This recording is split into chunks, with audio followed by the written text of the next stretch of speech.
Nosso primeiro convidado é graduado em História pela Universidade de São Paulo, mestre em Estudos Culturais na Escola de Artes, Ciências e Humanidades da Universidade de São Paulo, coordena o Programa de Cultura da ONG Ação Educativa, é assessor editorial da Global Editora, onde dirige a coleção Literatura Periférica, diretor da Entrelaços Cultura e Desenvolvimento Local, empresa de consultoria em políticas públicas. E para darmos início às palestras da noite, convidamos então Eleilson Leite com o tema A Cultura da Periferia como Potência Local. Obrigado.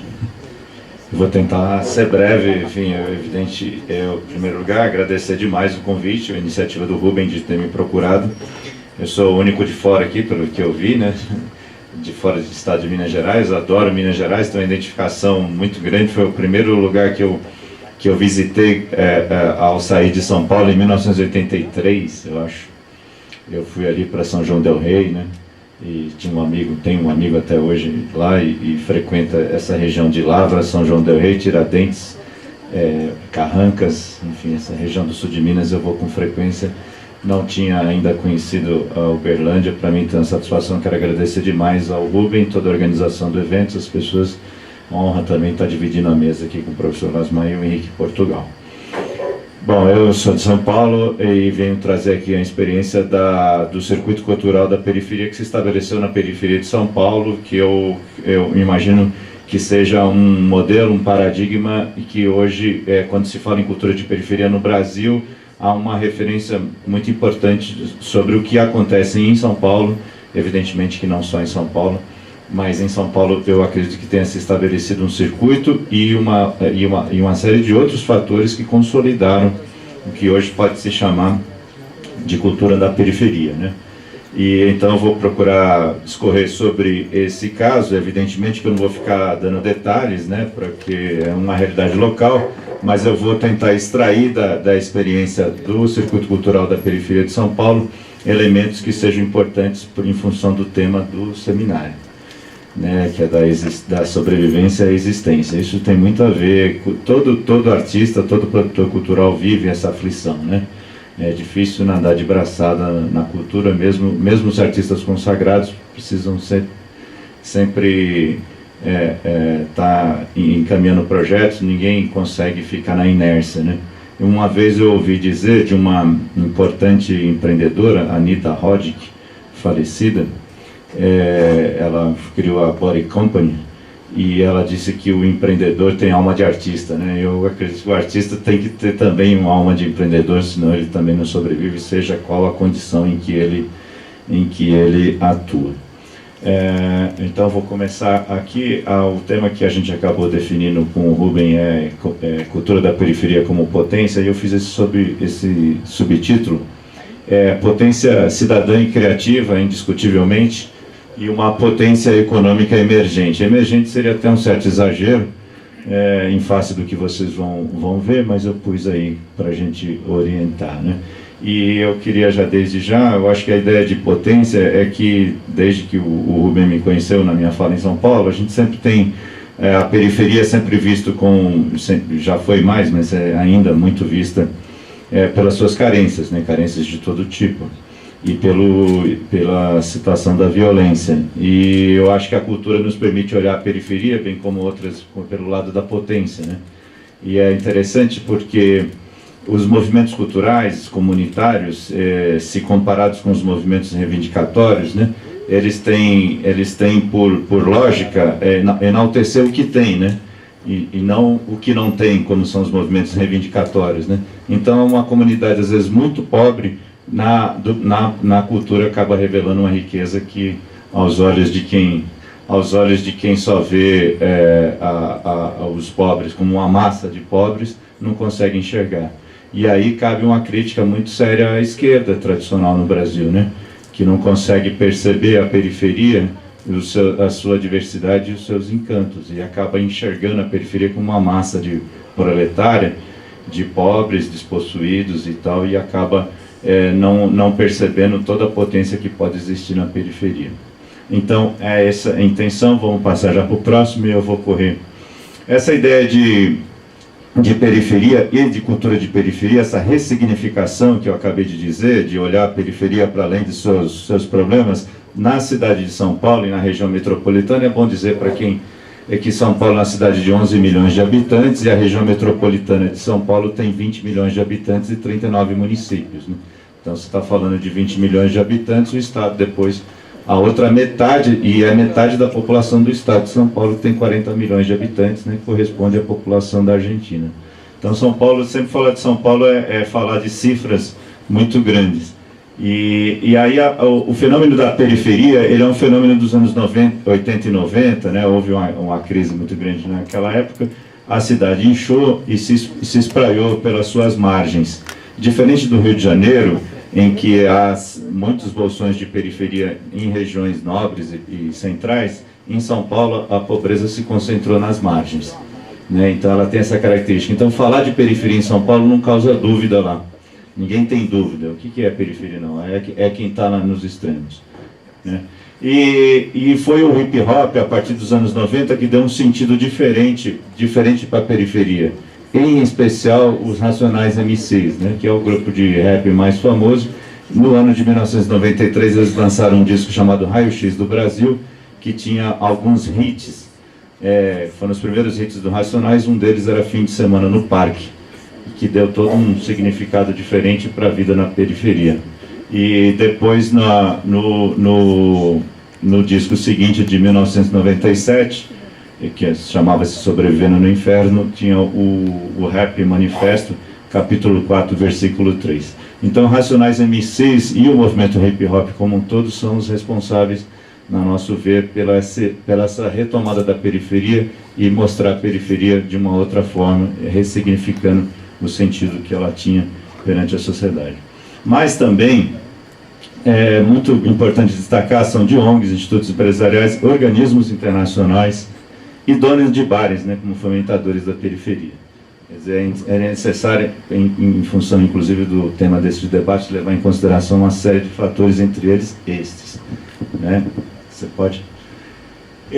Eu tenho formação em história, então eu tenho esse cacuete de ficar fazendo marcos, né, periódicos e tal, e essa pré-história da cultura na periferia vinculada ao hip hop dos anos 90, mas a partir do ano 2000 que a gente tem esse marco do lançamento do livro Capão Pecado, que pode dar um entendimento real, ou próximo do real, do que é falar em cultura de periferia em São Paulo.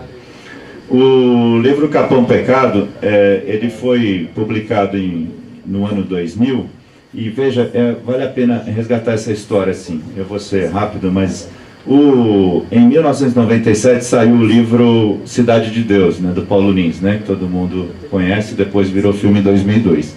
O livro Cidade de Deus, ele acabou tendo uma repercussão. Você vê como são as coisas, a vida dos artistas, né? Às vezes a gente tem que contar com algumas coisas assim. O livro Cidade de Deus teve a repercussão que teve e acabou sendo publicada pela Companhia das Letras, que até hoje é uma das editoras mais importantes, porque o Paulo Lins acabou que o trabalho dele chegou ao conhecimento do Roberto Schwartz, que é um dos principais críticos literários e conselheiro da Companhia das Letras, que recomendou o livro para a editora e acabou tendo uma repercussão que teve, enfim, por outra série de fatores. Ele resenhou na Folha de São Paulo, 2 páginas, uma série de fatores que alçaram o livro, mas evidentemente que se trata de uma obra muito importante, porque senão nós não estaremos falando dela hoje, até hoje. E aí estourou o Cidade de Deus, essa coisa de São Paulo e Rio nunca vem se diluindo, mas nunca se pode se esquecer.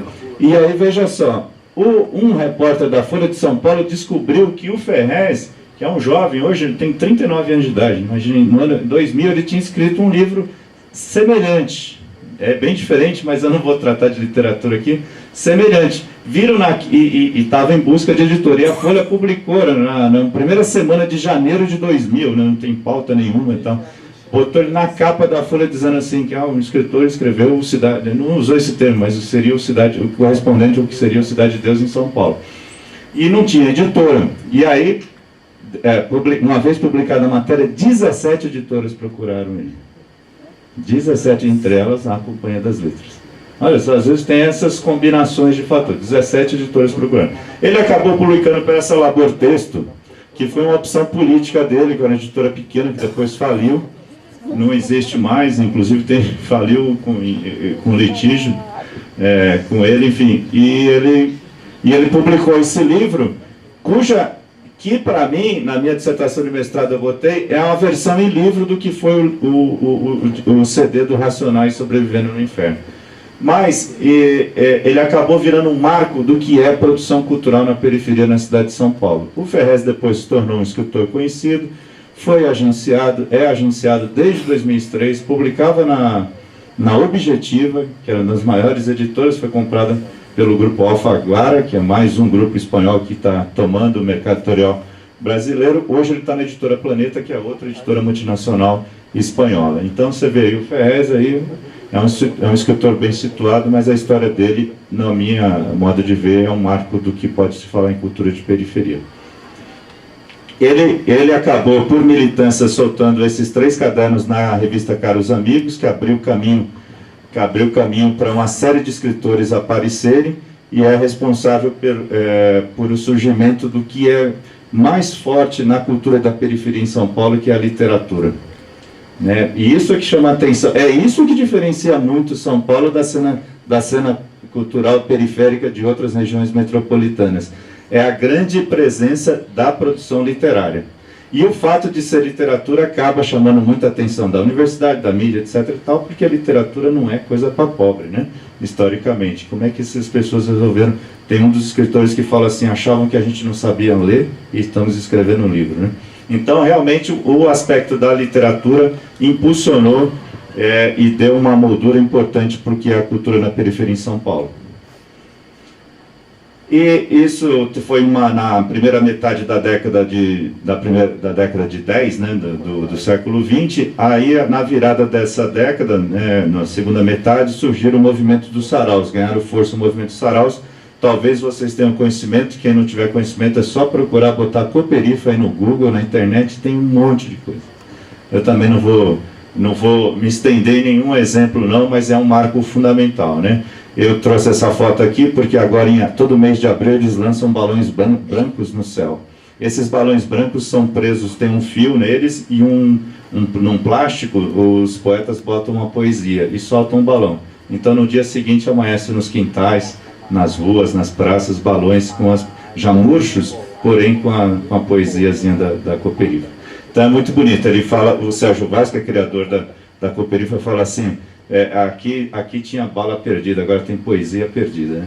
E aí, hoje em São Paulo, existem mais de 30 saraus regulares na periferia.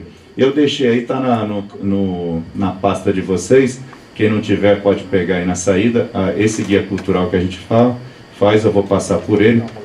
E aqui tem uma seção de literatura, com 3 páginas, e aqui tem 20 ou 21 saraus aqui, a gente sempre faz revezamento. Vamos lá? A Cooperifa acabou lançando uma coletânea, isso virou moda lá, todo sarau tem uma coletânea, portanto não é só um local de fruição de poesia, mas é um local também de formação de escritor. Soltou um CD, que é o único CD de poesia existente hoje na periferia, e eu queria chamar a atenção de vocês que esses 2 empreendimentos tiveram o apoio do Itaú Cultural. Né? Então, isso também para desmistificar um monte de coisas que os próprios artistas, às vezes, ou omitem ou não devido importância. Na época questionaram, aí o Sérgio Vaz, muito esperto, falou assim, você vê, né, arrancamos dinheiro de banco sem um 38 na mão, né? Então, aí eles começaram. E o Itaú Cultural, o Banco Itaú, até hoje, é um importante fomentador das ações do sarau. O sarau não precisa de dinheiro de ninguém para acontecer, precisa do bar lá, ou outro espaço, né? Hoje, os saraus na periferia de São Paulo não são mais a maioria em bar, né? Mas eles fomentam outras ações da Cooperifa. E aí, a partir desse momento, surge a efervescência, e aí eu queria chamar a atenção de vocês, é uma outra coisa que eu não vou explorar aqui, mas numa outra oportunidade a gente pode, é que mais do que a afirmação política, aquela coisa da periferia aqui não tem só mazela, não sei o quê, é também uma afirmação estética. né? A periferia, a arte não é só expressão, né? A arte é construção, e se tem construção tem intencionalidade estética, não é só a mensagem, né? E aí eu destaquei, em 2007 foi feita a Semana de Arte Moderna da Periferia, numa alusão, né, numa paródia à Semana de Arte Moderna de 22, que na ocasião estava fazendo 85 anos. Então, bastante interessante que a periferia reivindique para si um marco que é da elite cultural, né? Mas um marco que em 22 foi muito transgressor, né? Então, eu acho muito significativo isso.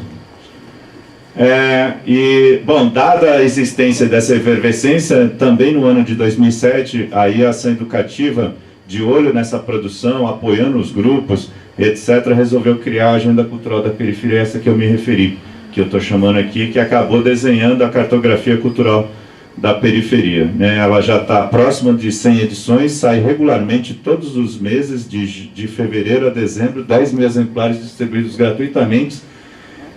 Hoje, atualmente, financiada pelo Banco Itaú também, através do Itaú Cultural, que eu falo muito Itaú Cultural, quem conhece São Paulo, Avenida Paulista, Itaú Cultural é um ponto fundamental lá, e com a Lei Rouanet, com lei de incentivo, né? Então é isso aí, estou chamando a atenção para essas coisas, e aí é o ponto que eu quero enfatizar aqui, que eu já, quando eu dei entrevista para a pessoa que fez o release, e acabou influenciando a matéria de hoje do jornal daqui, é que eu quero chamar a atenção do quanto que as políticas públicas ajudaram a solidificar a cena cultural na periferia de São Paulo, porque isso é outra coisa que não é muito dita, né? E é outra coisa que difere São Paulo de demais regiões metropolitanas. Eu chamei a atenção da forte presença da literatura, e aí também, e mais do que isso, é a forte presença de políticas públicas.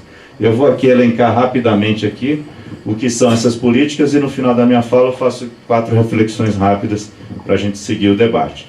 Primeiro, gente, CEL é Centro de Educação Unificado.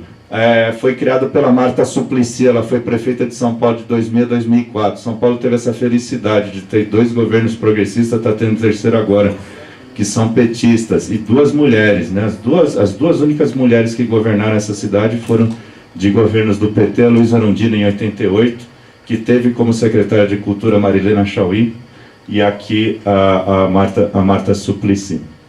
Ela criou os CELS, que são Centros de Educação Unificados, são escolas que têm cultura e esportes, são escolas enormes, com teatro para 450 pessoas, enfim. Isso também vocês procuram, e aí isso deu vida cultural, agitou a vida cultural, não deu vida, agitou a vida cultural nas periferias. O equipamento cultural, ele não é tudo, mas ele é muito importante porque ele qualifica a ação dos grupos. Tem muita gente, parece aquela discussão da educação popular, se precisa de livro didático ou não. O livro didático qualifica o trabalho de alfabetização. Ele pode ser feito sem, ele pode. Então o grupo cultural também, ele pode fazer seu trabalho nas praças, nos bares, nos galpões, não sei o quê. Mas se tem um equipamento cultural, um teatro para 450 pessoas, iluminação, som, tal, quem não quer, gente? Quem não quer? Né? Então o CELS ajudou. O VAI, gente, o VAI é um fomento específico para coletivos e grupos culturais da periferia. Hoje é R$32 mil para jovem, até 29 anos, para projetos coletivos. O VAI já aprovou mais de 1000 projetos ao longo de 10 anos, e ele já surgiu como lei. Então ele surgiu como lei em 2004, acabou o governo da Marta, veio 8 anos do Kassab. Né? Primeiro o Serra saiu, veio o Kassab, e se manteve, e agora está o Haddad vai continuar. Então, mais de 1000 projetos. Entre esses 1000 projetos, tem 154 livros. 154 livros foram produzidos com dinheiro do VAI, R$32 mil. Dá para o grupo fazer o livro e ainda rodar vários saraus. Aí a própria existência dos saraus é um circuito de venda dos livros. A gente já fala disso. Centro Cultural da Juventude, que é uma experiência de equipamento cultural na periferia voltado para a juventude, os pontos de cultura que todo mundo aqui conhece. Foi uma política do governo federal que teve importância no estado de São Paulo pelo governo, viu? Pelo governo Alckmin, né? O governo do estado, que é do PSDB, fomentou 300 pontos de cultura. A cidade de São Paulo só veio ter ponto de cultura agora, porque, não sei se todos sabem, o Juca Ferreira, nosso ministro, foi o secretário até semana passada, né? Ele foi secretário de cultura na cidade de São Paulo. tivemos essa felicidade. Aí o PROAC, que é um conjunto de editais do Estado de São Paulo, ele tem a versão PROAC, que é o incentivo fiscal do Estado. Hoje o governo do Estado, ele destina, abre mão, renuncia cerca de 200 milhões do seu orçamento em favor da lei de incentivo, e tem 45 editais. E 45 editais, entre eles tem edital de hip hop, edital de sarau, edital de cultura negra, 45 editais. Edital de cultura popular, não sei das quantas, porque o governo do Estado acabou tendo também secretários progressistas, como é o atual, que se manteve, o Marcelo Matos, que abriu espaço para que os grupos culturais discutissem. São 45 editais. Né? E aí as fábricas de cultura, que é uma iniciativa do governo do Estado, que são 10 equipamentos de formação artística nas periferias. Um centro de formação é uma universidade completa, foi no governo da Marta, um equipamento enorme que ficou sem verba lá, mas é uma escola de formação. Hoje ela é abastecida pelo Pronatec. O VAI 2, o VAI, como eu disse, era para jovens até 29 anos e só podia concorrer 2 vezes. Aí o jovem passava dos 30 e ficava meio na mão. Aí criou o VAI 2, 60 mil reais. 60 mil reais. Então o jovem que passou dos 30, já teve lá a iniciação, pode concorrer, tem feito... Então o sujeito, em vez de fazer só um livro, aí ele faz um conjunto de livros, não sei o que, coletâneas e tal. O pessoal está diversificando. O Pronatec Cultura e o Jovem Monitor Cultural, que eu não vou transcorrer agora, até um projeto, mas eu quero, eu chamo tanta atenção dos jovens em relação a isso. A Prefeitura de São Paulo, esse Jovem Monitor Cultural, gente, dá R$1.000 para um jovem, R$1.000, mais ajuda transporte e alimentação, para ele ter uma vivência no equipamento cultural. R$1.000, isso é mais que um estagiário ganha. R$1.000 para ter uma vivência de 30 horas. Sendo que 6 horas ele tem uma formação teórica, que somos nós na ação educativa que damos e outras organizações. Hoje, então, está com 190, vai chegar a 300 jovens, ainda agora no primeiro semestre. Mas olha que interessante, isso é muito importante. E aí, hoje a gente fala para esses jovens lá, nós damos as aulas, eu falo, pô, vocês não sabem o que era ser ativista cultural na periferia nos anos 80, né? Quer dizer, a nossa vida lá era se salvar de bala, entendeu? E agora vocês têm R$1.000, R$1.000, velho. É legal, cara, é legal, para poder ter uma vivência. Eles estão nas bibliotecas, por exemplo, e está dando mó certo, porque aí as bibliotecas meio as moscas, aí o jovem chega, já monta sarau e não sei o que, leva os livros para a rua, cria um monte de confusão, mas é mal barato. Vamos lá? Esse vai, como eu disse, eu já adiantei, não quero me alongar, eu até marquei aqui no meu cronograma, aqui, meu cronômetro, para eu não me estender. Já passei de 20 minutos. Eu vou correr aqui, pula aí, querido. Aí é exemplo dos livros que são produzidos, todos com apoio desse programa. Então, os saraus têm suas antologias. Vamos lá? Eu ia falar um pouquinho do Samba da Vela, que é um negócio que tem já 14 anos lá em São Paulo. Junta toda segunda-feira 200 pessoas, tem produzido discos e tal. E ele só é uma roda de samba onde só canta sambas dos próprios compositores, né? E eu ia destacar aqui, já estava falando com o Henrique, que conhece bem o Emicida, acho que hoje a maioria de vocês conhece o Emicida e o Criolo. São 2 exemplos de artistas independentes que criaram suas próprias estruturas e se colocaram no mercado assim, de ponta. De ponta mesmo. O Emicida, em especial, criou o Laboratório Fantasma, começou com o edital do VAI. O Emicida, o irmão dele lá, o Evandro, né, que o Henrique conhece, que é um empreendedor lá. Ele foi ganhar um prêmio outro dia, ele falou assim, pô, até ele era balconista do McDonald's, aí virou empreendedor cultural, né? Isso a gente pode falar outra hora. Aí só minhas reflexões para eu terminar, que eu já estou falando há 22 minutos, vocês não devem estar suportando mais. Gente, seguinte, a cultura da periferia paulistana nunca foi arredir as formas do mercado, nunca foi. Já foi dito aqui na minha apresentação, eu coordeno a coleção na Global Editora, que hoje é uma das 10 maiores editoras do Brasil. Ela publica Cecília Meirelles e Manuel Bandeira, por exemplo. É a Global que está publicando. E assim, vocês não sabem o quanto que as pessoas me procuravam eles querem publicar no mercado, mas criam suas próprias formas. É no próprio circuito cultural da periferia onde as produções são consumidas, saraus, roda de samba, encontro de hip hop. Tudo quanto é sarau tem lançamento de livro. As lojas Suburbano Convicto, Undasul e Periferia Ativa, ou seja, são exemplos de empreendimento. Eles criaram suas próprias lojas que distribuem. Então existe uma rede de lojas próprias para vender produtos da periferia. A agência Solano Trindade, se a gente tiver tempo de falar, senão na outra ocasião a gente fala, ela é uma agência que criou um fundo e uma moeda social. Eles estão no Jardim Maria Sampaio, eles criaram uma moeda Sampaio, né, que eles trocam lá no bairro. E o Laboratório Fantasma são exemplos de empreendimentos de autogestão. E que a economia solidária da cultura, ao meu ver, é um caminho para a circulação da produção cultural nas periferias. É um pouco essa reflexão que eu trago aqui. Muito obrigado. Falei 25 minutos, desculpa a correria.